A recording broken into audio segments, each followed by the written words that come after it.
So yun po mga idol, no? Isang mapagpalang araw po sa inyong lahat. At sa ngayon po andito po tayo sa daan papunta sa bahay, no? Kasi may nakapag-report po sa akin na may mga tao daw na umaligid-aligid doon kasi may nanguha po ng kahoy doon, tapos hinabol daw ng nasa mga 7 lalaki po daw yung naghabol sa kanya, no? At andito po tayo ngayon para susihin kung totoo po ba talaga yun. At yun po, bago po tayo pumunta doon, gusto ko po magpasalamat sa ating Panginoon, no? Kasi yun po, ligtas po kami lahat, no? Dun sa mga nagdaang baha, no? Sobrang lalim po ng baha. Tapos pagka kinagabihan po sa umaga pa, hapon pa lang hanggang tuhod lang yon, pero kinagabihan po umabot na talaga ng bewang, no? Kaya papasalamat naman ako sa Panginoon kasi safe lahat, no? Safe. Kahit po maraming damages sa amin, pero okay lang po. Importante yung buhay po, no? Yung kaligtasan, lalo na po sa mga bata, no? Pamilya ko po. Yun nga mga idol, ingat po kayo palagi dyan. At sa susunod po magsha-shoutout po tayo, no?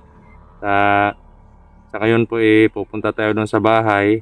At yun nga, napag-alaman ko na parang hinahambing-hambing ko yung lakas doon sa yung nakasagupa ko, kasi nabuhay yung isa, nawala. Parang nabuhay talaga yun. Kasi yung binaril ko siya, wala naman talagang dugo na lumabas sa kanya Kaya yun, iniwan ko lang yung baril doon sa bahay kasi wala naman tayong bala. Kaya tanging itak lang yung dala ko ngayon, pero nagpalakas naman tayo ng orasyon natin. Yun nga, tungkol doon sa mga kalaban, kung hindi po ako nagkakamali, mga kampon po ni Commander Magkuno yon. Yun, si Commander Magkuno is isa pong kalaban po ng Mananabas yan, no? Parang siya po yung leader doon sa grupo na kumbaga ginaya nila yung Mananabas, yung pangalan ng Mananabas para maghasik po ng lagim, no? Dalawa po yan, magkakapatid po yan, si Commander Magkuno at si Commander Tugas. Yan. Kung sa Bisaya po yung Tugas po ang explanation po ng Tugas is matigas na kahoy, tsaka yung Magkuno po is matigas na kahoy din po yan, no? At hindi mo basta-basta makikita po yan, no? Kahit sa ang bundok po, hindi mo basta-basta makita po yung mga kahoy na yan. At valuable po yan kung hindi ako nagkakamali, nakakuha sila ng bertod ng mga kahoy na yan, no? Kaya doble ingat lang po tayo mga idol. At yun nga, kahit mag-isa po ako dito,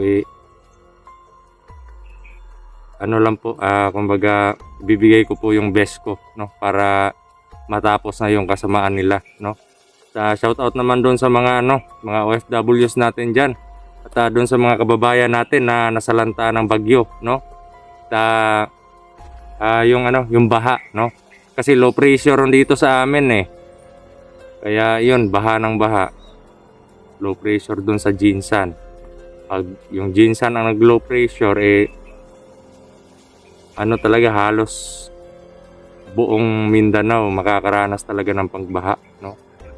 At yun nga, sa mga nasalanta po, kagaya ko po nasalanta, ingat lang po kayo. Ingat po tayo palagi at wag po natin kakalimutan na manghingi ng kapatawaran sa Panginoon o ano man yung mga nagawa nating kasalanan, at magpasalamat din po sa mga biyaya, no? Kahit man lang sa mga trials, kailangan natin magpasalamat sa Kanya kasi siya lang yung creator natin lahat, no? At yun, pupunta po tayo doon at balik lang po tayo mamaya mga idol, no?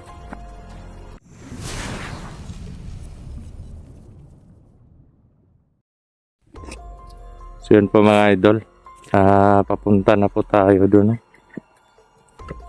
Sana nga lang maging okay tayo dito. no? Dito tayo dumaan sa mismong daanan talaga.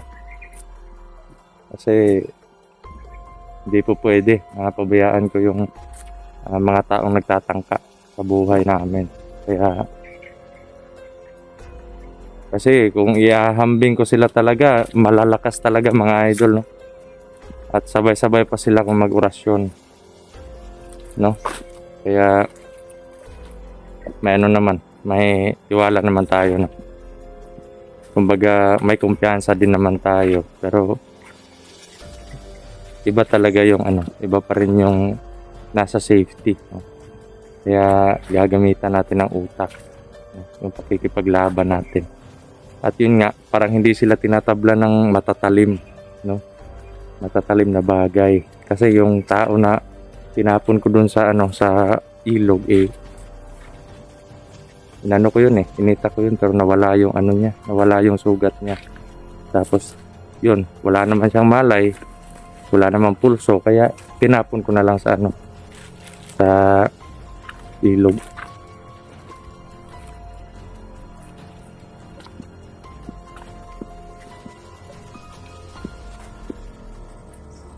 Dahan lang po tayo ng mga idol.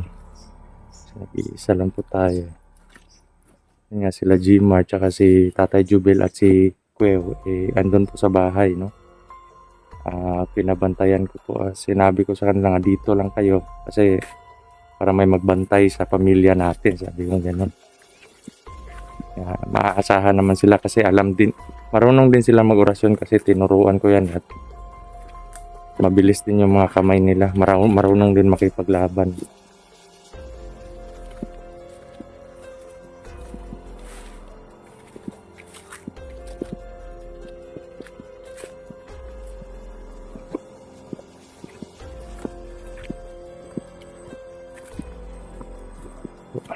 Malapit na tayo sa bahay.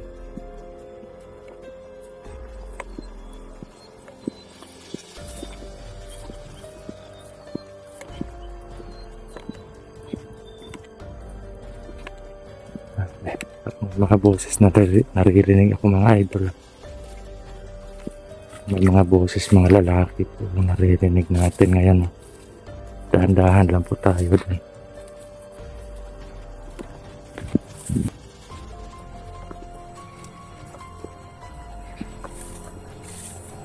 Parang may mga tao talaga mga idol.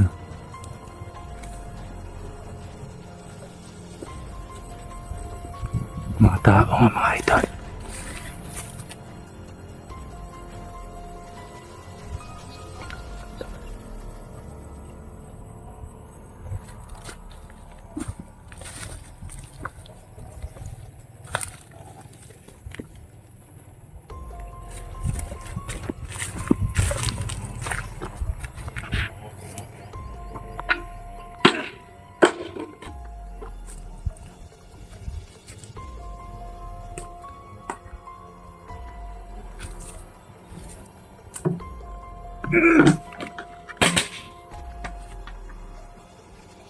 Parang sinisira nila yung bahay ko.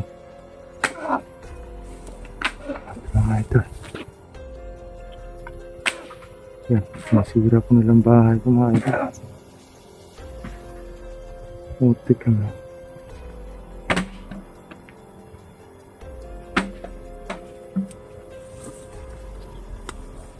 Okay.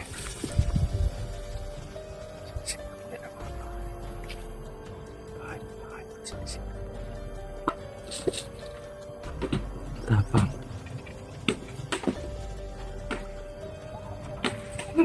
Teka mo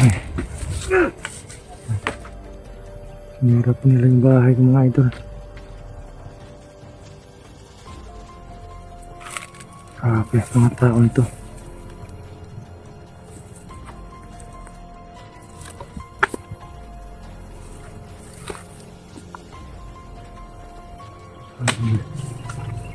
Nasira na yung bahay ko mga idol. Yan. Sinisira po nila mga idol. Dalawang tao po. Tikamay. Gusto talaga nilang mamatay mga idol. Ang lalakas po ng aura nila. Nakikita ko po.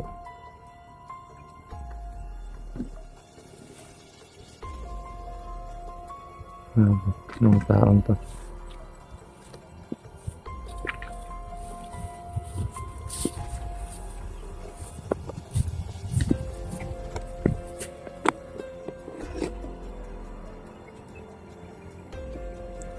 Hoy! Hoy, guba man ninyo!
Grabe.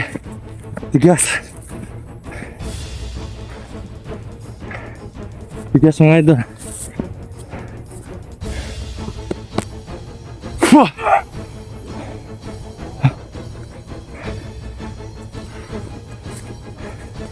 Grabe.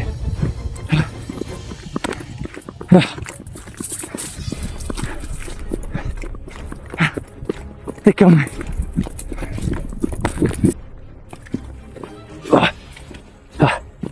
Grabe mga idol. Tigas.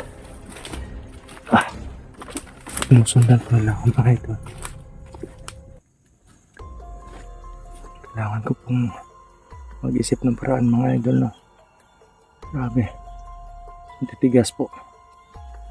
Ang lalakas ng mga orasyon mga idol. Tapos parang bato yung mga katawan nila.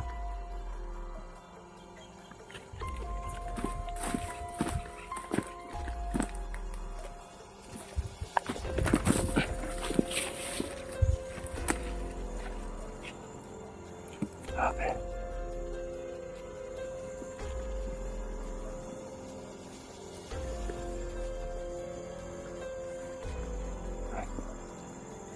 Nahanap nila ako mga idol.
Isa.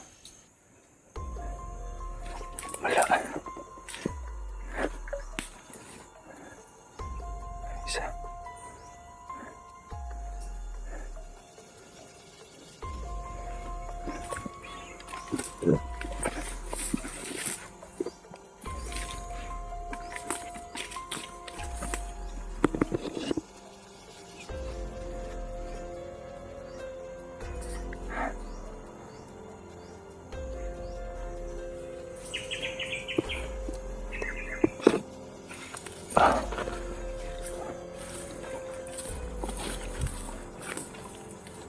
Lagot ka na yan.